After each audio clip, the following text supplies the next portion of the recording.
Kolkata is famous for its delectable and unique recipes. Today we're making one such recipe from the streets of Kolkata. We're making Jhal Muri. Let's see how to make it.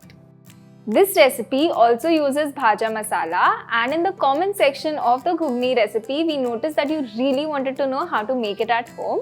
So stay tuned till the end because I'm going to show you exactly how to make it very simply in my own way. I'm using 1.5 cup of puffed rice. I'm adding it to an open pan which has been heating for the last 5 minutes.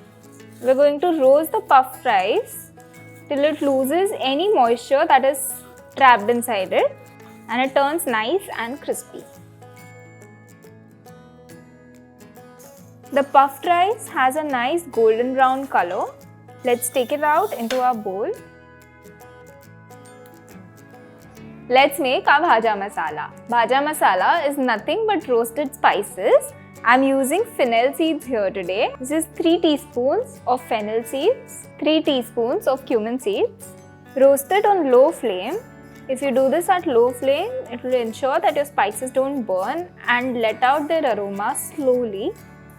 Now I'm going to add in 5 to 6 cardamom pods. If you want to make it spicy, you can also add dried red chilies here. But because I'm using this for Jhalmuri today, it already has a lot of green chili, so I'm skipping on the red chilies.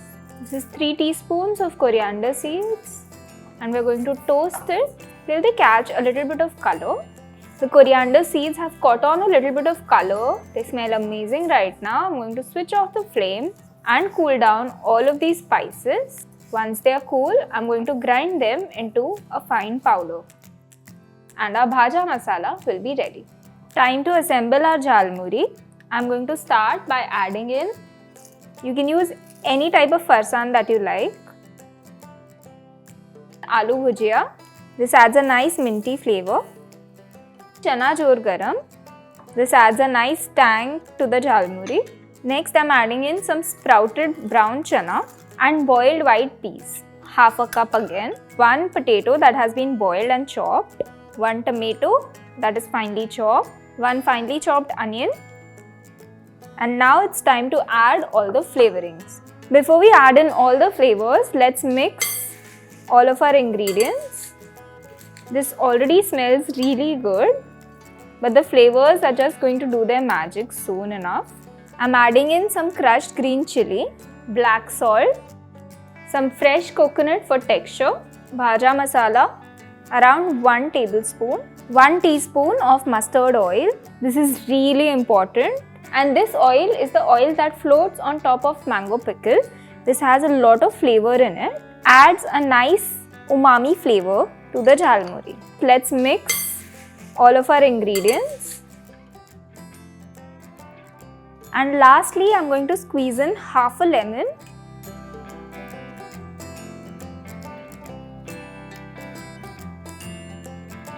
Serve this immediately.